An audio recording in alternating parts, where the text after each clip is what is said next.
sebesar apapun manusia membuli tapi Allah memuliakan, maka kemuliaanlah yang akan dia dapatkan. Inti dari pasukan Islam adalah Muhammad. Kalau kita pengen menghancurkan Islam, caranya gampang.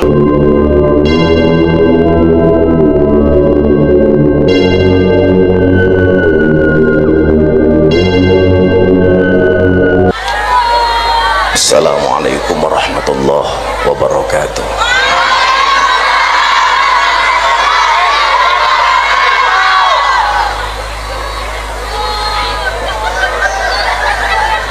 Alhamdulillahil qail. Bismillahirrahmanirrahim. Qul la yusibana illa ma kataballahu lana huwa maulana wa 'alallah falyatawakkalul mu'minun. Allahumma shalli wa sallim wa barik ala hadan nabiyil karim sayyidina wa maulana Muhammadin wa ala alihi wa ashabil mujahidin at-tahirin. Rabbi shrah li sadri wa yassir li amri wahlul 'uqdatam min lisani yafqahu qawli, amma ba'du.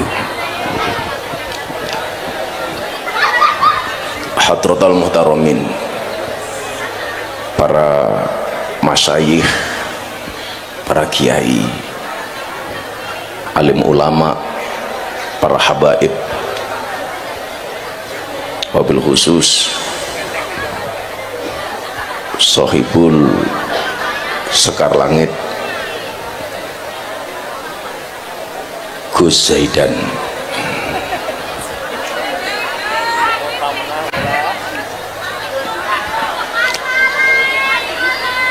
para pejabat yang berkenan hadir, Pak Danrem, Pak Dandim, Pak Danyon, Musbida dan Musbika yang saya hormati, Bapak Ibu, warga masyarakat dan jamaah yang sangat kami cintai rahimakumullah.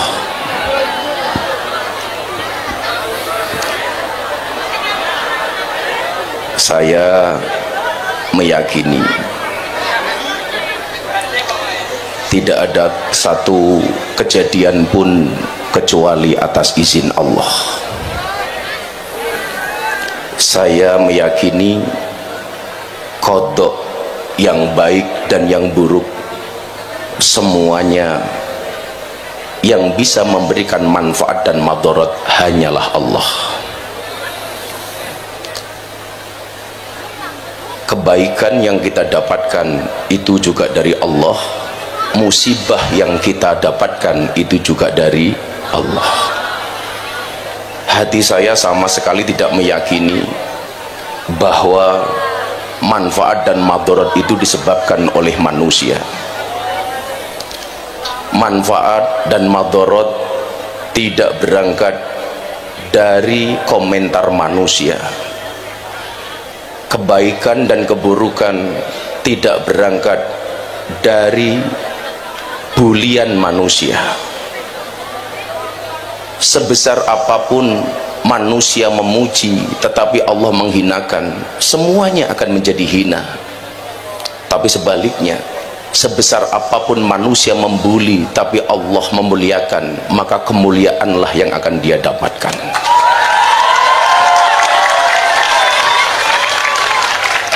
Saya teringat perjuangan sahabat Nabi namanya Mus'ab bin Umair.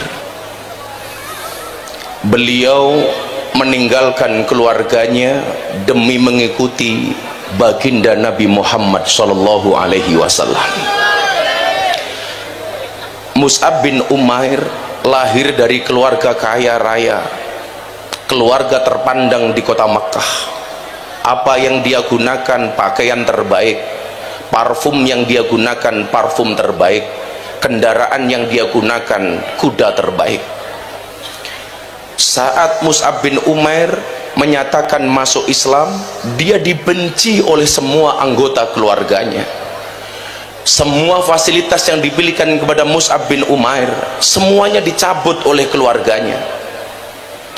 Ketika Mus'ab bin Umair mengikuti hijrah pertama kali ke Habasyah, semua keluarganya mencaci maki, kaumnya mencaci maki, semua orang meninggalkan Mus'ab bin Umair. Setelah pulang kembali ke Mekah, Mus'ab bin Umair dalam keadaan jatuh miskin. Bahkan Nabi tidak tega melihat keadaan Mus'ab bin Umair. Yang dulunya Mus'ab ini orang yang sangat terpandang, dengan pakaian bagus yang dia gunakan, dengan parfum mahal yang dia gunakan. Saat kembali dari Habasyah, bajunya compang-camping, bahkan terlihat seperti gelandangan. Satu kemudian dikatakan kepada Mus'ab, Mus'ab, kalau kamu pengen kaya raya, kembali tinggalkan Muhammad wahai Mus'ab. Jangan kamu ikuti Muhammad wahai Mus'ab. Terbukti kamu masuk Islam, kamu menjadi miskin wahai Mus'ab. Apa yang kemudian Mus'ab lakukan? Apapun keadaan saya, daripada saya bergelimang harta, daripada saya berpakaian bagus, daripada saya tinggal di keluarga kaya tetapi saya tidak mempunyai iman, mendingkan saya tinggalkan harta demi cinta saya kepada Nabi Muhammad SAW. Singkat cerita, ketika perang Uhud, ketika perang Uhud tiba, orang-orang kafir menyusun strategi. Inti dari pasukan Islam adalah Muhammad. Kalau kita ingin menghancurkan Islam, caranya gampang, kita bunuh Muhammad. Semua pasukan diarahkan untuk membunuh Nabi Muhammad SAW. Semua penembak jitu, semua tukang panah hanya diarahkan kepada satu sosok. Siapa dia? Baginda Nabi Muhammad SAW. Saat itu Umair, Mus'ab, oleh Nabi tidak diminta untuk membawa pedang, tapi membawa bendera kebesaran umat Islam saat itu. Mus'ab, kamu tidak usah membawa pedang, tapi kamu pegang bendera itu tinggi-tinggi sebagai simbol kejayaan umat Islam. Maka mudah-mudahan semua yang membawa bendera terinspirasi dari Mus'ab bin Umair. Saat perang terjadi, semua anak panah diarahkan kepada Nabi. Mus'ab bin Umair mengetahui keadaan itu. Apa yang dia lakukan? Dia goyangkan bendera yang dia pegang kanan dan kiri, sehingga tidak satupun anak panah menembus badan kanjeng Nabi Muhammad SAW. Sehingga keadaan itu kemudian disadari oleh Abu Sufyan. Abu Sufyan mengatakan kepada Ibnu Qami'ah, wa Ibnu Qami'ah, ini anak panah belum bisa menembus badan Mus'ab. Kenapa? Karena dihalangi oleh Mus'ab bin Umair. Kalau kalian pengen membunuh Muhammad, syaratnya habisi dulu Mus'ab bin Umair. Maka Ibnu Qami'ah kemudian maju ke depan. Apa yang dia lakukan? Tangan Mus'ab bin Umair yang memegang bendera ditebas tangannya sehingga lepas dari pergelangannya. Tangan kanan Mus'ab bin Umair hilang demi menjaga dan melindungi Nabi Muhammad SAW. Pertanyaannya adalah, apakah Mus'ab menyerah? Ternyata tidak. Begitu bendera kejayaan itu jatuh ke tanah, tangan kanan Umair sudah terpotong. Yang dia lakukan adalah mengambil bendera itu dari tanah dengan menggunakan tangan kirinya. Kembali dia kibaskan bendera ke kanan dan ke kiri, sehingga badan Nabi terlindung dari anak panah yang diserangkan oleh orang-orang kafir. Maka Ibnu Qami'ah kemudian menebas tangan kirinya Mus'ab bin Umair. Apakah Mus'ab bin Umair menyerah? Tidak. Begitu melihat Nabi diserang, dua tangan Mus'ab semuanya hilang. Dia ambil bendera itu dengan menggunakan lehernya. Tanpa tangan, Mus'ab masih melindungi baginda Nabi Muhammad SAW. Abu Sufyan mengatakan kepada Qami'ah, ini kalau Mus'ab belum mati, maka Nabi belum bisa kita panah. Apa yang dilakukan oleh Qami'ah? Ditebaslah kaki kanannya, sehingga Mus'ab hanya memiliki satu kaki untuk melindungi Nabi Muhammad SAW. Ternyata dengan satu kakinya Mus'ab tidak menyerah. Apa yang dia lakukan? Kembali dia ambil bendera itu, kemudian dia kembali melindungi Nabi dengan lehernya, menggunakan bendera yang dia pegang dengan lehernya. Kembali Ibnu Qami'ah menebas kaki kanannya sehingga Mus'ab terjatuh tanpa tangan, tanpa kaki. Kemudian saat itu anak panah menghujani Nabi Muhammad sallallahu alaihi wasallam, tapi mohon maaf, Mus'ab mengatakan, daripada anak panah itu menembus badan Nabi, aku ikhlaskan badanku untuk ditembus panah untuk melindungi Nabi. Sesaat setelah Mus'ab bin Umair mendapatkan banyak anak panah di tubuhnya, dia mengatakan, wa ma Muhammadun illa Rasulullah. Tidaklah Nabi Muhammad itu hanya seorang Rasul, karena yang abadi adalah Allah, hayyun baqi adalah Allah. Maka kemudian Mus'ab bin Umair ketika meninggal dunia, wahai Nabi, inilah caraku membuktikan rasa cintaku kepadamu wahai Nabi. Bapak Ibu sekalian, gara-gara peristiwa inilah muncul satu ayat yang sering kita baca dalam surat Ali Imran ayat 144, wa ma Muhammadun illa rasul qad khalat min qablihi rasul afa immata aw qutilan qalabtum ala aqabikum. Apakah kalau Nabi itu mati kamu akan menjadi murtad? Kata Allah. Yang ingin saya sampaikan apa? Cinta kita kepada Nabi dibandingkan Mus'ab tidak ada apa-apanya. Maka ketika saya mau menyerah, saya tidak lagi mau menghadiri majelis, saya akan berhenti naik panggung, naik mimbar, saya malu kepada Mus'ab. Mus'ab dibully oleh kaumnya gara-gara mencintai Nabi, dia tidak menyerah. Apakah gara-gara pembulian itu saya harus menyerah?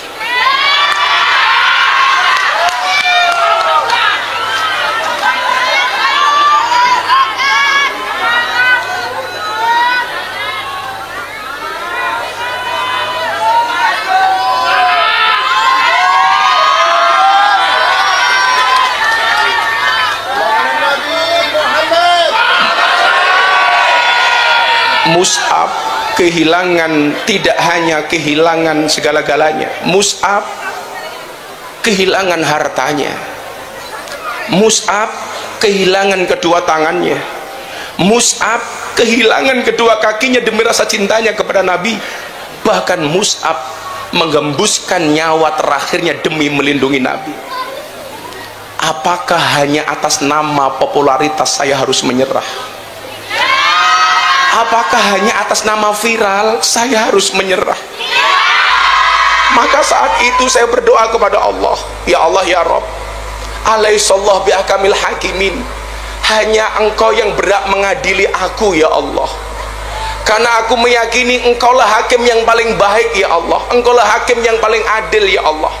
Saya meyakini Allahumma la mani'a lima a'taita wala mu'tiya lima mana'ta wala roda lima qadaita wala yang fa'udal jad minkal jad.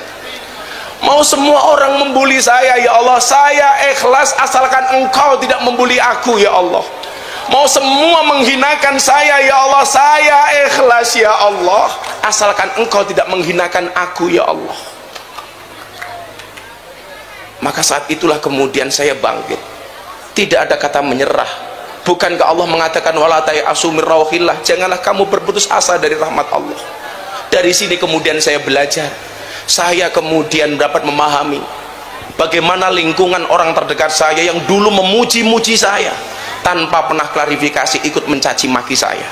Di situ kemudian saya paham mana yang benar-benar teman, mana yang kemudian bersembunyi seolah-olah sebagai teman, mana orang-orang yang baik, mana pengkhianat. Apakah kemudian saya kaget? Tidak. Dikatakan qad yakunu aqrabun nas ilaika ab'adahum wa yakunu ab'aduhum aqrabahum fal qurubu bisyu'ur la bil khudur. Miftah, kamu harus ingat, terkadang orang dekatmu yang akan menjadi orang yang paling jauh darimu, dan orang yang paling jauh darimu serasa paling dekat denganmu. Ingat, sebab rasa cinta itu dengan perasaan, bukan dengan kehadiran. Sebelum ada masalah orang minta tolong Pak Danrem, begitu ada masalah ikut membuli dan mencaci. Sebelum ada masalah utang duit, setelah saya ada masalah jangankan bayar, malah kesempatan untuk meninggalkan saya Pak Danrem. Apakah Habib Zaidan meninggalkan saya? Sampingan. tapi kamu kemarin hilang.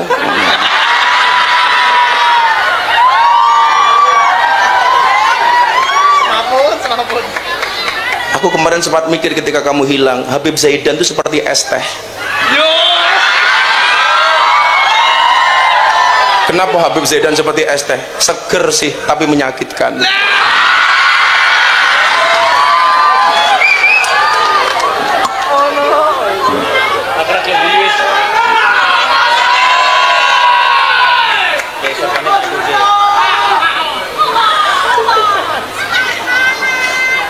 Maka Nabi mengatakan begini, kenapa kemudian akhirnya kita tetap bisa satu majelis? Nabi mengatakan al arwah junudum mujannadah fama ta'arafa minha ikhtalafa wa ma tanakara minha ikhtalafa. Kenapa kemudian akhirnya masih kita bisa satu majelis? Saya masih bisa sowan jenengan, jenengan masih bisa menerima saya. Ternyata ruh itu dulu saling mengenal. Ruh yang saling mengenal, ketika di dunia dia akan akrab, membuat sebuah komunitas. Sementara ruh yang tidak saling mengenal, dia akan saling mengingkari antara satu dan yang lainnya. Ruh yang saling mengenal, walaupun kita dipisahkan oleh fitnah, walaupun kita dipisahkan oleh satu hal, oleh musibah, tetapi tetap akan bersatu menjadi satu komunitas. Tapi sebaliknya, orang-orang yang mengingkari dan menjauh dari kita, memang dari awal ruh itu tidak pernah mengenal kita. Fama tanakaro ikhtalafa, dia akan kembali pergi. Orang yang kelihatannya pura-pura baik dengan kita, itu mungkin termasuk fama tanakaro ikhtalafa. Di saat kemudian dia mempunyai kebutuhan dengan kita, kepentingan dengan kita, dia akan mendekat. Tapi kemudian seleksi alam dia akan menjauh. Maka seringkali saya mengatakan, kalau berangkat majelis tolong mukanya dibawa, sehingga di dalam majelis tidak sibuk cari muka.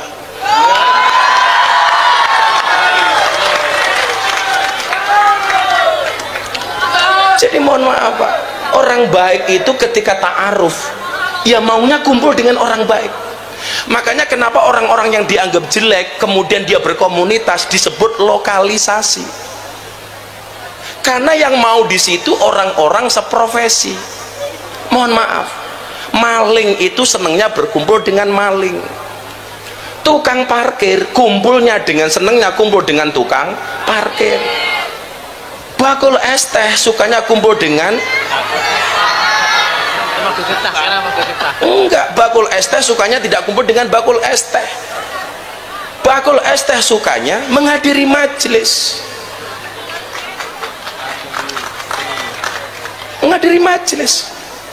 Mbuh niate dodolan apa yang lain, yang penting mereka hadir di majelis. Sopo ngerti bakul-bakul es teh itu walaupun niatnya jualan, tapi insya Allah besok masuk surga tetap jadi bakul es teh.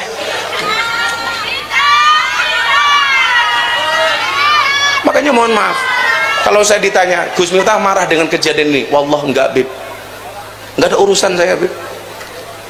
Bahwa kemudian saya menyadari ini sebagai bentuk cara Allah membersihkan dosa-dosa saya. Amin.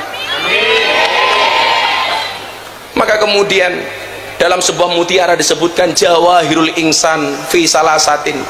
Mutiara manusia itu ada dalam 3 hal. Ketika saya membaca ini Pak, saya tidak mau menyerah.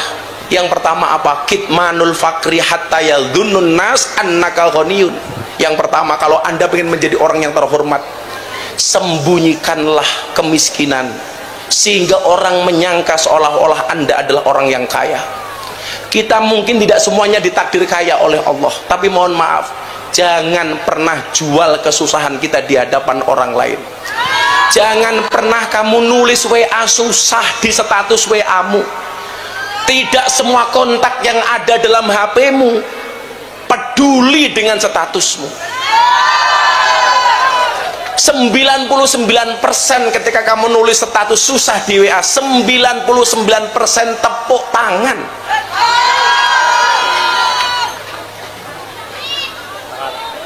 Ono aja mau tulis status jomblomu ning WA. Orang sing peduli, orang sing gagas. Mas santai wae.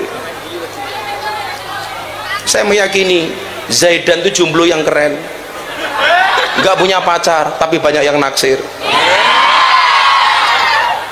Santai wae. Jadi jomblo itu saja, santai saja. Ingat, di dalam kubur yang ditanya siapa Tuhanmu, bukan siapa pacarmu.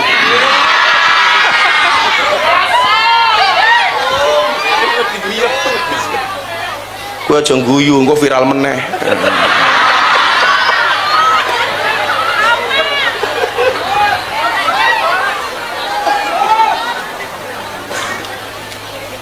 Kitmanul fakri hatta yadhunnun nas annaka ghaniyun. Jangan pernah menampakkan kesusahan di hadapan orang lain. Walaupun kamu miskin, tunjukkan bahwa kamu orang yang bahagia. Santai wae. Santai. Saya yakin kalau bapak ibu yang udah punya pasangan berharap majelis ini tidak lama-lama karena malam Jumat.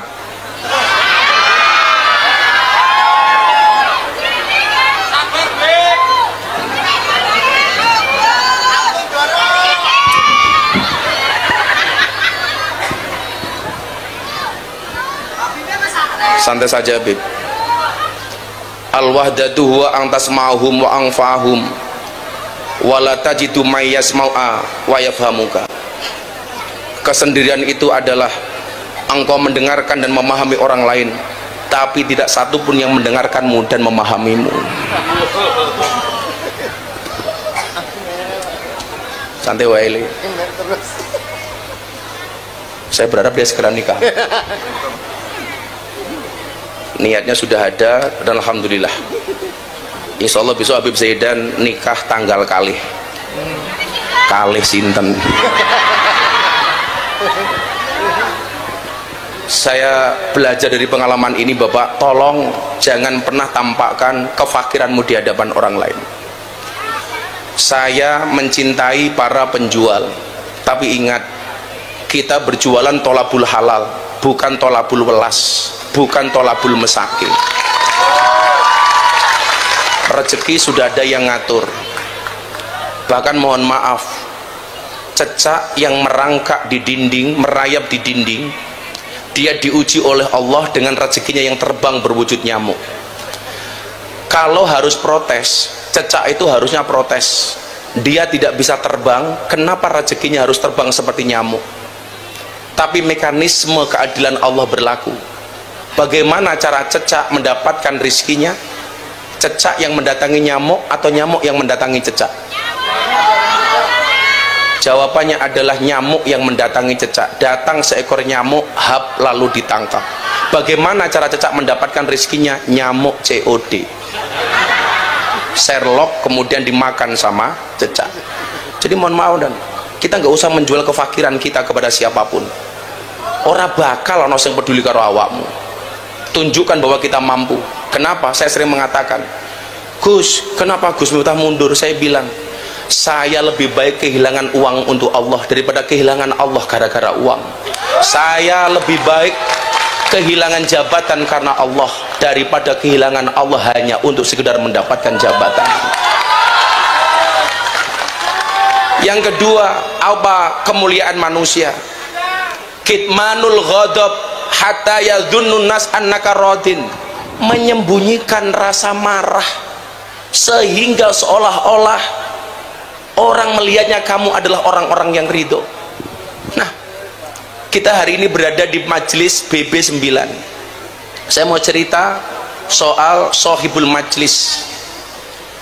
Sohibul majlis BB9, Kiai Haji Al-Mukarram Imam Syajarah. Syajar itu artinya pohon. Mila lumrah lak jaroki atos kaya wit. 15 tahun yang lalu, Bib, atau 17 tahun yang lalu, saya kenal sama yang namanya Imam Syajarah. Atau bahkan 20 tahun yang lalu. Saya dulu kenal anak ini di jalan. Sebagai apa? Jujur saja, sebagai sohibul khomer. Gus Jaroh ini ketua pangunci paguyupan ngunjuk ciu. Saya ngaji dari Bantul Giriloyo dicegat di hadapan Brimob. Amplop saya diminta. Saya masih ingat isinya 250.000. Bah, amplopnya tak jaluk. Nggih apa nggih nambahi tuku botol. Ini bukan aib, tapi ini sejarah bahwa semua orang bisa berubah. Nggak ada yang mengira dulu Sohibul Khomer, sekarang ulang tahun BB9 berhari-hari bikin acara. Walaupun malam hari ini perasaan saya nggak enak karena tadi WA saya, bah Beb Zaidan rongono amplope.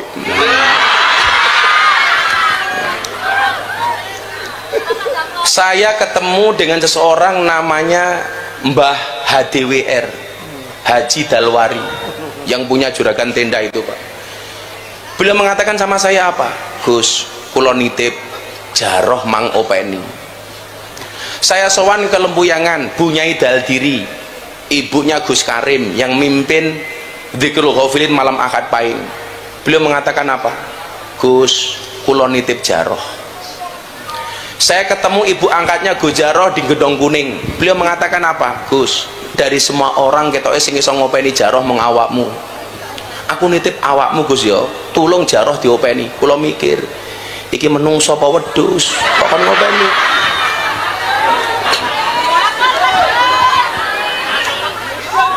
Ternyata gak gampang Beb. Perjalanan saya kemudian mulai saya berniat ngopeni Gus Jaroh ini gak gampang. Kejadian Gus Mang mriki di kafe ngopo Gus Jaroh ngantemi wong, tangannya berdarah-darah Pak, berdarah-darah. Saya langsung datang, bener kula kon gelut menangan Pak, sak janjane iki untune utuh kaya awake dhewe. Ning mergo sering gelut diwantemi dadi ompong niku. Niku sejarah ngoten niku. Saya ingin mengatakan kepada Anda bahwa agama ini hadir untuk limangkana yarjullah wal yaumal akhir, bahwa semua orang itu punya harapan untuk menjadi baik. Di konco-konco BB9 saya menyampaikan ini bukan membongkar aibnya Jaroh, tetapi supaya kita bisa banyak belajar dari Gus Jaroh. Saya ditelepon lagi, Gus Jaroh ning polsek ngopo ditangkap karo polisi mergo nggawa pedang ning Lempuyangan. Gue pedang kelewang panjang kan. Saya datang ke polsek, saya jaminkan diri saya untuk membebaskan Gus Jaroh.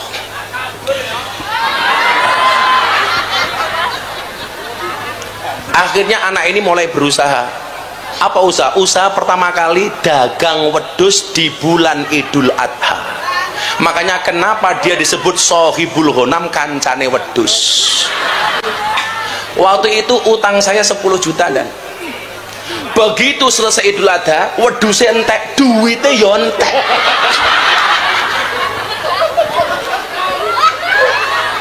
Orang wani ketemu sama saya, tak takoni, kowe ngopo? Ndelik terus. Kula isin, Bah. Lah ngopo kok isin? Dagangane wedhus telas tapi duwite nggih telas. Lah kok iso? Nggih, Bah, wong bojo kula kathah. Ya Allah.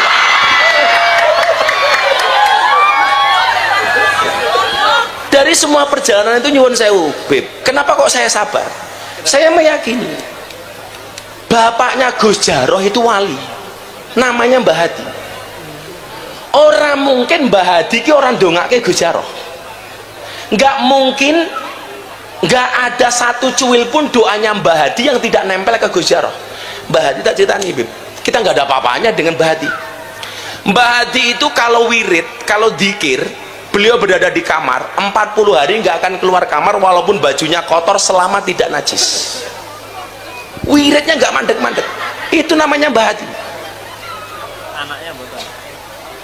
Jadi nyuwun sewu kadang-kadang keluar dari kamar badannya bajunya lepek. Maka yang dicontoh dari Mbah Hadi yang nurun ke Jaroh itu ada 2. Siji leteke, nomor loro soal bojone.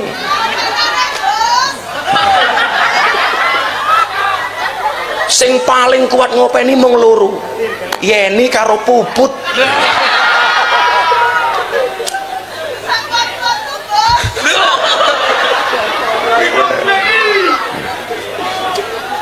Dan Gusti Allah ki adil. Gak bojo sing model ngoten niku Mbak Yeni rada kalem.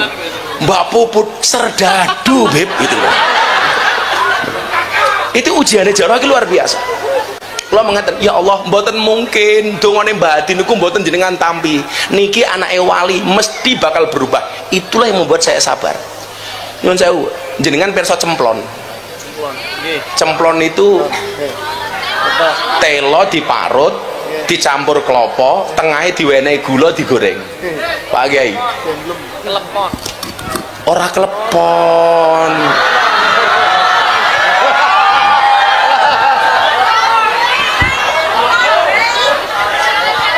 Aku ngerti ngopo Habib kok kalian klepon padahal aku ngomong cemplon beda. Kenapa kamu ngomong cemplon? Ngomong klepon? Ya karena kamu belajar dari klepon. Enak pecah di dalam. Klepon. Mbah Hadi niku nyuwun sewu ngersake dahar cemplon. Begitu mau minta sama Bu Nyai, beliau mengatakan begini, jangan-jangan iki nafsu. Untuk membunuh nafsu makan cemplon, Mbah Hadi bapak Ego Jarah niku nyuwun sewu. Dikir fidak semalam suntuk, fidak kubro, maca tahlil la ilaha illallah dhewe ping 100.000. Dari maghrib sampai duhur baru selesai, Pak. La ilaha illallah, la ilaha illallah sampai selesai. Berapa hari beliau melakukan itu untuk membunuh nafsu makan cemplon? 7 hari 7 malam, Pak. Ini nafsu, ini nafsu, ini nafsu. Sampai 7 hari 7 malam. Bar pitung dino bapak Gus Jarah niku tetap ngersake dahar cemplon. Akhirnya beliau mengatakan, oh iki bukan nafsu, jangan-jangan aku pengen tenan mangan cemplon. Dawuh kepada Bu Nyai, Bu, aku gawekno cemplon. Sama ibunya Gus Jarah itu digorengke cemplon, baru dimakan 1 gigitan. Mbah Yai Hadi mengatakan apa? Landene cemplon ki rasane mung kaya ngene. Untuk menebus kesalahan 1 gigitan makan cemplon, Mbah Hadi kembali dzikir fidak 7 hari 7 malam fidak kubro.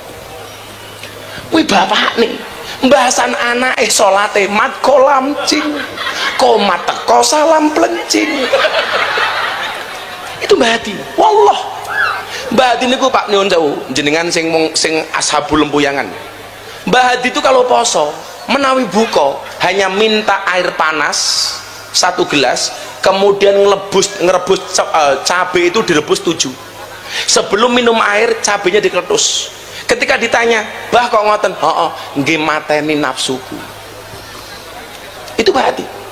Maka saya meyakini iki piye-piye anake wali, cah iki mesti iso berubah. Singkat cerita, bar kecelakaan numpak mobil ning ring road. Ndelalah mobilnya balik, Pak. Balik. Kelingan mboten? Ambiar. Ambiar, Pak. Mobilnya itu nggak cuman terbang, Beb. Nggak cuman balik. Mabur, Beb. Gitu. Wung buk buk buk buk buk buk buk buk. Delalah, orang mati. Loh. Niku akhirnya janji kali kula napa? Bah, kula janji pengen dadi kalau wong apik. Itu dalam keadaan berdarah. Itu kalau ndelok kecelakaan nih, lagu setelah kira sayang karo Jarah. Nyuwun sewu. Modar bocah kuwi, modar. Tapi kemudian saya mengatakan apa? Kan kula nyeluk jaman menika mboten Gus tapi guys. Iki Allah ki sayang karo awakmu. Kula randang tobat. Hati-hati loh. Allah masih memberikan kamu kesempatan hidup kedua kalinya. Ngoten bah. Kowe tobat toh. Singkat cerita dari peristiwa itu kemudian Allah anugerahkan tanah wakaf ning Ngentak. Ning Ngentak. Yang kemudian menjadi pondok pesantren Ibnu Hadi. Allah sudah mulai kasih. Di situ kemudian kula kedah pripun Mbah kowe gawe majelis malam Selasa itu sekaligus meresmikan pondok pesantrennya. Takon Jarah sing ngresmekke sapa, sing modali sapa? Saya diundang kon ngresmekke pondok sekaligus majelis malam Selasa. Malam Selasa apa itu? Wage, karena beliau mondok di Kewagian. Saya disuruh meresmikan. Saya masih kelingan bersama Abah Yai Toifur Purworejo. Mbah Yai Toifur Purworejo. Kemudian apa? Hidupnya Jarah ini mulai berubah. Sing maune elek banget jadi elek titik. penampilannya sudah mulai berubah, mau numpak motor akhirnya di mobil. Neng sing tetap istiqomah mung siji, anggene nambah bojo itu istiqomah. Malah ngenyek aku ngene dan ayo gagah kula babah kula elek ireng ngompong bojone nambah, lan jenengan sugih ganteng bojone siji cien. Oh tak pateni kowe aku.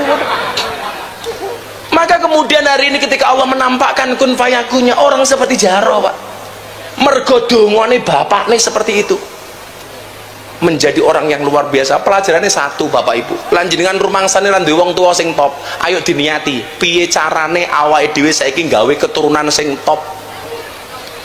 Jenengan sakniki rekoso lungguh ning lapangan seadanya, dewangi kesel dewangi capek, nderek niat marang Allah, ya Allah kula sakniki angsal rekoso tapi anak putu kula ampun rekoso ya Allah, amin. Mbak-mbak niki sing hadir, ya Allah ya Rob, wong tua kula wong biasa-biasa mawon, kula niat derek majlis niki ya Allah, kula nderek ridhone jenengan, muga-muga kula angsal jodoh sing saged dadi imam sing saya kagem kula ya Allah. Liman kana yarjullah wal yaumal akhir, punya harapan. Mila wong-wong niku mbiyen buli kula, "Tah Miftah kowe ngopo ngurusi Jaroh?" Jaroh ini selalu menjadi saksi Pak. Di saat saya dibully, dia orang yang pertama kali datang ke pondok. Wingi kula sowan Pak Son Haji bakule es mriko, isu-isu subuh jam 6. Jaroh monteng mriku. Tak takoni, kowe ngopo rene? Saya tidak akan pernah membiarkan abah di dalam keadaan susah. Niku Jaroh. Bocah rupane preman kaya ngono kok. Atine yo preman tenan gitu. Mila aku sayang karo cah kuwi. Jaroh rene Jaroh.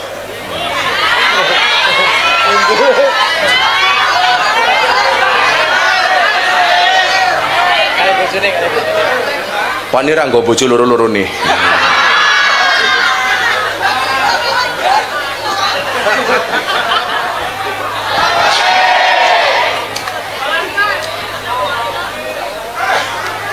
Dikira kula ngedabrus mang takon dhewe karo bocah sing kelo omongke niki bener napa mboten. Rene Gus, ngapunten. Cobi dijawab Gus e. Sing kula aturke wau ngedabrus napa bener? Kula kenal beliau 2024. 2004. Untung aku ora tak jawab pinter aku. Kula Mbah pengen digobloke Mbah. Pengen jadi miliarder. Lah wingi iki tak kadene ngene. Bah, kan takon aku ngene, Beb. Bah, Pak Son Haji pripun? Alhamdulillah wis tak budalke umroh. Oleh duit lebih dari 2 miliar. Omahe direnov, oleh motor 3, Tosa 1, mobil 1, anake dikai beasiswa. Jaroh ki malah jawab ngene, Beb. Ngerti jenengan gobloke sugih, kula diuyuhi mawon turun. Ame duyuwe ra kelong. Saya kenal beliau Abah Miftah itu 2004. Dulu beliau tak tegar di depan Brimob. Setiap pengajian beliau tak SMS, belum ada WA loh Pak. Lu SMS. SMS dulu. Gimana guys? Loh, kita itu soulmate ya bos. Jadi 2004 terus beliau setiap pengajian saya ingat Pak. Dulu ngaji di Mugiri. Terus tak mintain halah dan amplopnya mikir kata seket. Kata seket saya kok ya larangnya monis. Apa sih padahal ngajinya ya bodoh aku. Kurang sepiro. Saya ngimam sholat subuh. Allah. Buka wati ya baik. Saya masih ikut mertua. Kalau tak cerita dewe mau. Cerita dewe, oh iya cerita dewe Pak. Jadi omong nang kuwi. Izin dan nih Pak dari Pak Kabinda Pak. Oh ada Pak Kabinda tadi mau nggak kita Pak Kabin. Makasih Pak Kabin. Ada Pak Danyon. Tepuk tangan untuk beliau-beliau. Beliau ini Pak Danrem, Pak Kabinda, Pak Dandim, Pak Danyon. Kalau itu Danyon 403. Kalau Gus Jaroh Danyon 40 tidak. Cerita aku sing mabuk kuwi ngarep masjid. Nggih, apa? Kula nate tak suruh ngelebokkan di teras. Memasukkan kok ngelebokkan gitu loh, memasukkan ke teras. Kan kalau beliau kan dulu itu ngaji di kafe-kafe ya tak? Nah saya kan di mana-mana ngaku saya itu adiknya Gus Miftah gitu. Karena salah satu kunci password masuk di hiburan malam agar gratis nyebut jenenge Gus Miftah. Itu gitu, sudah. Ini bujuku orang suruh ajar loh. Bujuku melu itu. Masa lalu rapopo. Ya. Setiap orang itu punya masa lalu dan setiap orang punya masa depan. Kalau nggak nyonton jenengan Pak. Terus? Nah, saya dimasukkan, dikasih sekeran. Sekeran campurannya salah nih Pak. Diatur ke sekeran ki opo? Piceran. Sekeran itu yang pakai gini tuh, yang kayak teko. Ada Red Label, ada Taufik. Kuwi ana loro jenisnya, ana sing soft karo sing hard. Pertama hard dulu. Soft dulu. Set. 2 jam entek habis. Tak cari orangnya hilang. Ternyata pulang imami sholat subuh 3:30. Iki pengalaman ora ditiru tak ajar kabeh kowe. Wis tak meneng ini sampai tahadus binikmah saya dengan beliau, muga-muga dadi akun villa. Amin. Batine gendho kok iso dalil barang ngono ya. Jarine apa anak wali ya. Pun terus akhirnya pun kula kan nanggung ngombe niku. Iki mung critane mbiyen lho, ngombe niku lek mung nanggung ngeten ora penak. Ngombe set modar. Langsung turu kula biasanya gitu. Akhirnya saya kurang. Saya memarani mendatangi. Wong mabuk niku bebas ya. Saya ndugeni abahe sowan abahe entase wonten polo dadi sumber polo dadi UPN niku. Ternyata kula duduk. Wah. Abahe sak napa besar banget arep mlebu nang masjid. Oh, tambahi. Kula kan nambahi. Sik tak salat sik kula. Akhirnya sholat beliau sholat ngimami teng masjid UPN itu. Bareng imam assalamualaikum cepet kesuwen rasa wiridan. Nggih bener Pak. Iya. Ada. Keluar dikriuk sak masjid. Halo. Bari iki lak statusé gara arep dikriuk sak masjid. Gara-gara kula bengoki imame tak jaluki duit ning arep tak nggo ngombe niku perkara nek aja ditirokke. Halo. Gitu sing ra ngerti. Oh, jebul Gus Jara ya gendho to. Lah kalau ya repot ya. Tapi buat kula mboten gelo sama sekali. Karena kita yakin sangger ati kula panjenengan tetep matek ta'aluk dhateng Allah, insyaallah kula jenengan paring slamet donya akhirat. Nggih. Sing lucu niki, Beb. Sing mabuk ning teras, begitu mabuk njaluk diterke ning sarkem. Nah, iya, tapi mudolan. Mboten, kula itu kan pas itu. Ini orangnya ada ini lurah sarkem mana? Tuh, ada tuh. Itu lurah sarkem itu. Loh, ini kulil hakau wala kana muran. Katakanlah perkara itu walau itu perkara itu menyakitkan. Tak terkene numpak motor apa? Motor Vario biru. Ini gue asain kanan tuh ya DC. Loh, tenang bos, please deh. Niki, nggih, akhirnya kan lo kenal kabeh preman-preman sarkem. Duet, kok kenal kabeh. Tak kenal kabeh. Lo tahu apa itu hiburan-hiburan malam, tapi belum pernah ke sarkem. Pikiran saya. Ayo Pak, kula ajak ke sarkem Pak. Lebulah kita berdua di sarkem. Abah Miftah dan Jarah Wedhus. Masuklah di situ. Wah, saya depan sendiri gleleng. Wah, aku arep kenal ke Gus Miftah. Wong kene arep tak kandhani tak sadari ben ana pengajian. Wah, jebul aku mlebu apa wis ngarep Abah Miftah. Jebul luwih kondang aku tadi pada dia. Kaget lho. Masya Allah, ternyata beliau abai luar biasa. Tepuk tangan untuk beliau. Pertama beliau mbadali saya itu di Wates, Beb. Ya. Kulon Progo. Lah, yang diundang saya nggak bisa datang, beliau naik panggung. Kalimat pertama jamaah ketika saya nggak datang, yang datang Gus Jarwo apa? Grandong. Sing ditunggu Gus Miftah, sing teko Grandong. Maka dulu sempat dapat julukan Ustadz Grandong. Cijen, saya ditangkap sama Pak Koramil. Betul. Jadi saya itu pertama kali saya di daerah Brambang mewakili beliau, membadali beliau. Mewakili di di Kulon Progo.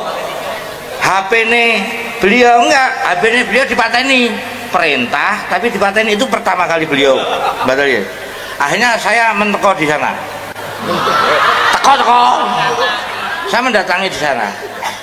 Tidak ada yang percaya kalau saya badalnya Gus Miftah. Soalnya numpak taksi. Satu numpak taksi, dua sandali pink. Sandali ayo. Betul, saya itu nuwun sewu. Saya itu anunya awal-awal. Ya tadi pas bener. Saya itu sebenarnya Abah itu salah. Saya ada 3. Abah itu ahli tirakat niku sing anak putune 10 niku ra ono sing iso nirokke. Siji napa wau ngendikan apa napa? Leteke. Lho. Kita Terus bojone sing tambah nang kula tok. nggih. Lalu Sahal rawani sahal. hal mboten wani wong gek arep nyenengi wong langsung disidang sak omah. Langsung diceramai karo wong to. Kowe arep melu-melu karo Kamas Mujarah, kowe lunga saka jejeran rasah go anakmu.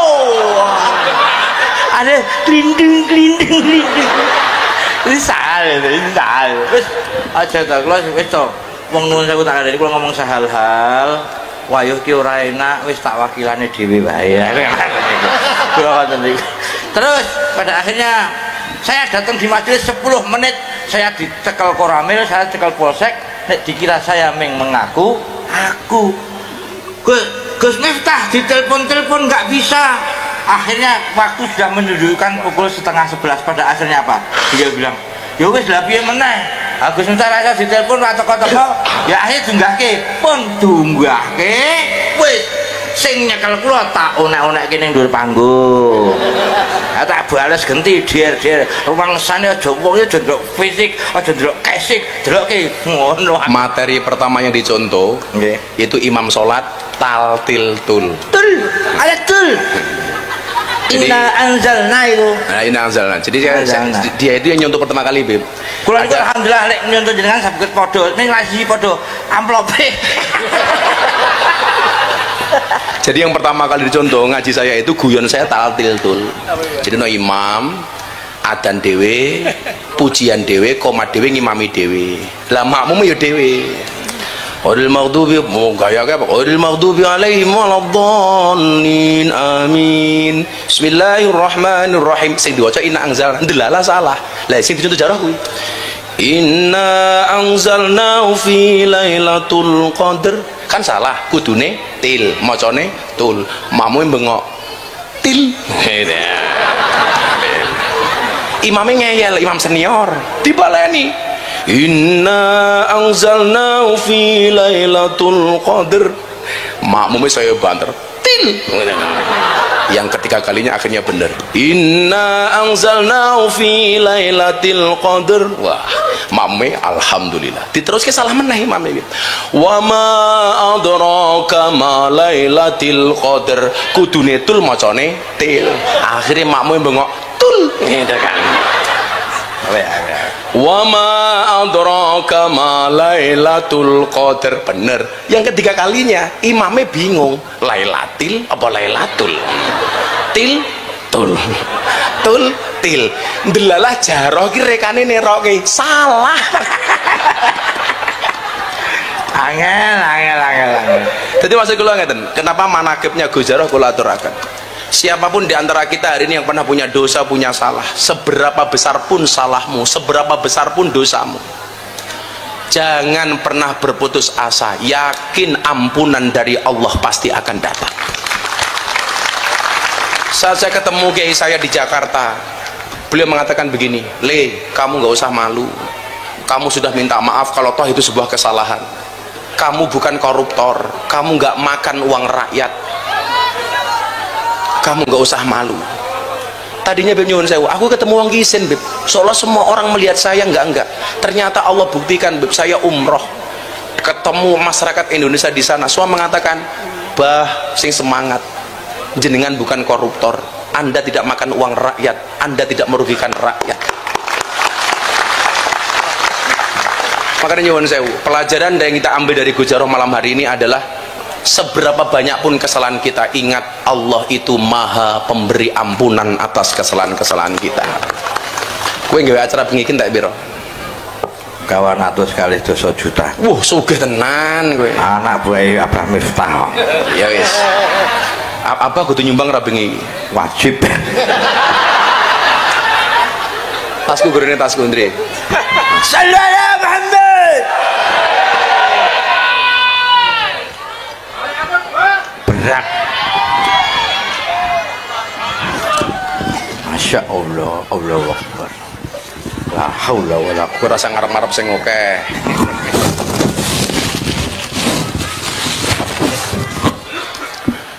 Yus nyo tak sumbang 100 juta. Sallallahu Muhammad. Guys, kita ke kafe mana malam ini?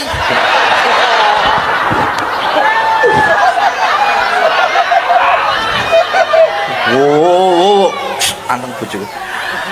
Assalamualaikum warahmatullahi wabarakatuh.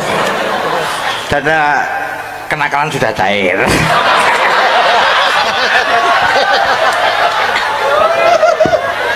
Darah, tas darah. Alhamdulillah, saya mewakili sekelaku Dewan Suro Brigade Bintang 9 mengaturkan yang beribu berjuta tinggi ya.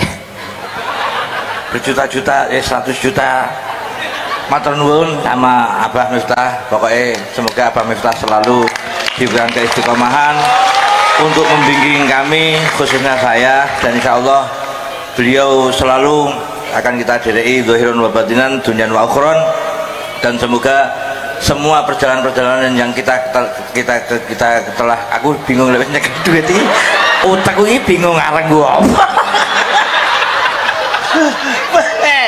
Bojoku wis ngacung seman. Allah, skincare. Bu, Raisa ini ngurusin mujahatan.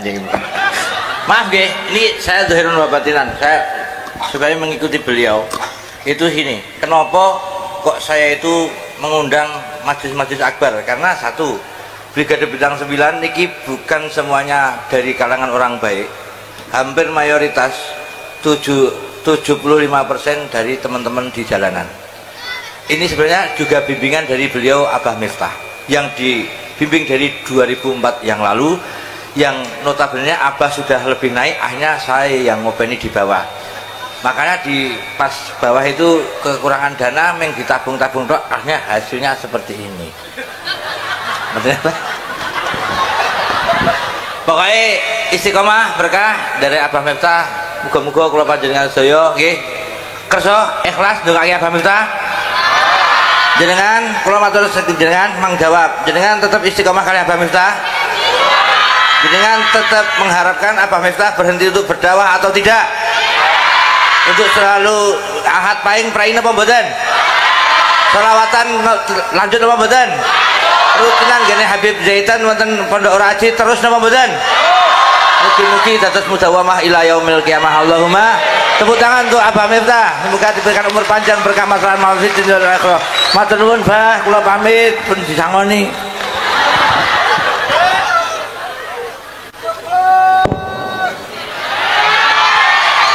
Sumpah ambune wedhus. Matur nuwun Gus Jaro banyak memberikan pelajaran kepada kita. Mudah-mudahan hari ini pelajaran yang bisa kita ambil adalah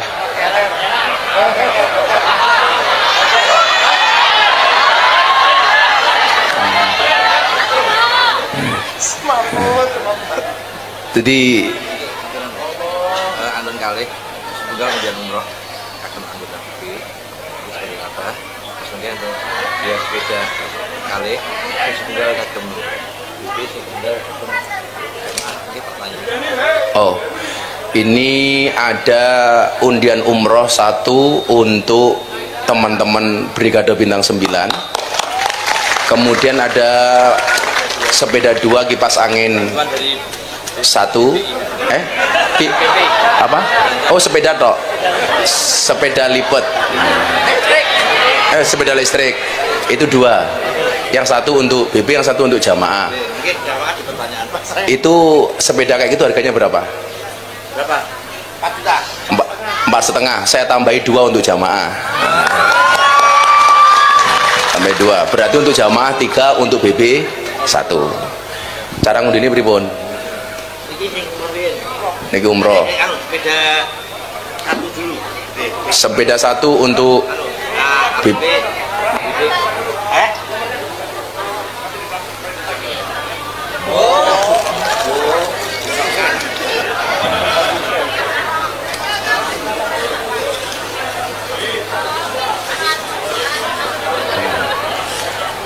Iki malah kaya cah cilik dolan kaya ngono iki lho.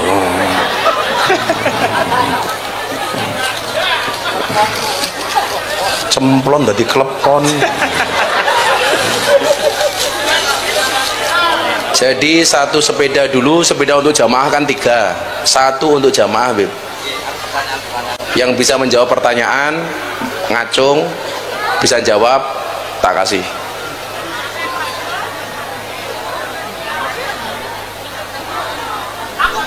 Wih, sapa ora to? Oh, yang sepeda pertama untuk anggota. Atas nomor atau nama yang mendapatkan sepeda atas nama Edi Pundong.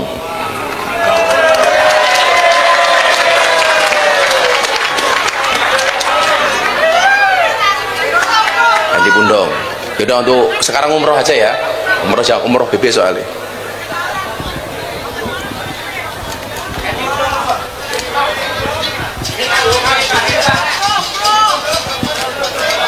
Nomor apa iya? Nomornya 99. Yang mendapatkan hadiah umroh untuk BB, anggota BB 9 nomor 99 atas nama Aldi Chandra Wijaya. Kalau untuk jamaah berarti niki dijawab pertanyaan.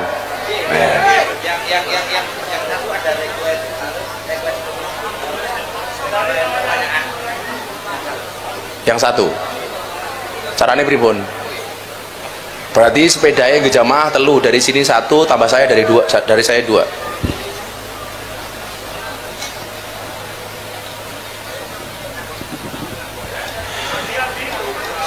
Satu sepeda. Pertanyaan, sebutkan nama komandan Laskar Arafat. Saya rujuk ke Jaroh. Wedok.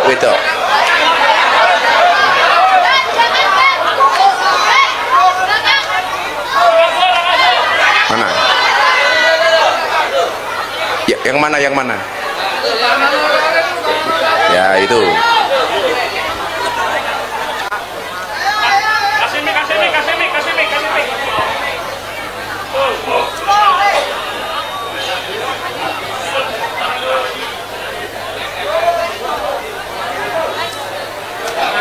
Ayo maju Mbak, yang hitam itu, ayo.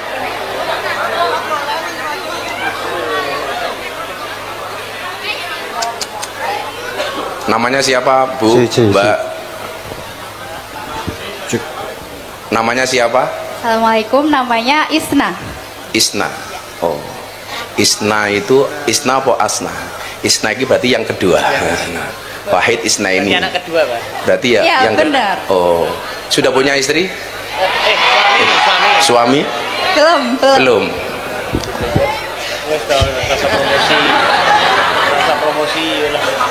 Sebutkan nama komandan Laskar Arafat. Pak Yanto. Bener Pak Yanto? Ya, udah. Rumahnya di Jejeran. Rumahnya di Jejeran? Iya. Nah. Kok kamu hafal Pak Yanto? Kamu punya perasaan apa dengan Pak Yanto? Saya sering lewat rumahnya. Oh, kamu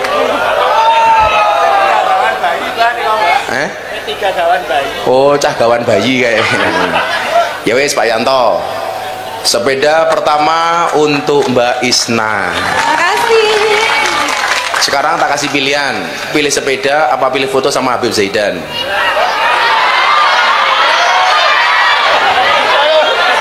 Kalau dua-duanya boleh nggak? Kalau dua-duanya nggak apa-apa, tapi kamu jadi ketiga untuk Gus Jaroh. Iya. Ketiga. Yang ketiga apa? Yang keempat maksudnya? Oh, yang keempat. Ya, terima kasih Mbak Isna. Sepeda satu. Dua sepeda dari Miftah. Ini sudah. Sudah. Yang butuh sepeda ngacung. Gus Jaroh ditunjuk di yang mana? Yang mana? Laki satu, perempuan satu. Laki satu, perempuan satu.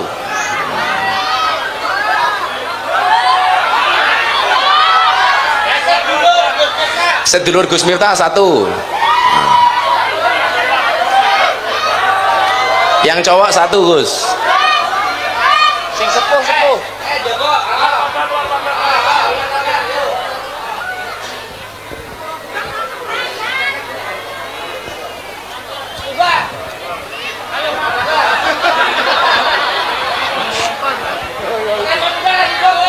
Kayak bakal apa kayak? Kaos.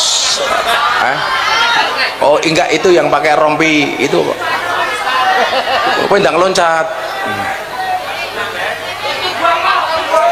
Kowe biasanya loncat karo gondol kulkas iso kok.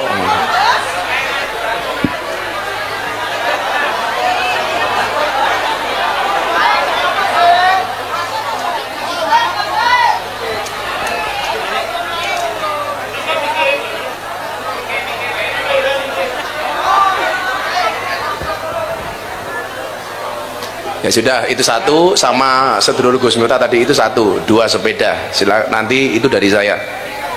Bapak yang saya muliakan, terima kasih atas sambutannya. Mudah-mudahan kita bisa bersama-sama di dunia dan bersama-sama di surganya Allah Subhanahu wa taala. Ilahi anta maksudi wa ridhaka matlubi atini mahabbatak wa ma'rifatak. Ya Allah, hanya Engkaulah yang aku tuju, ridhomu yang aku dambakan.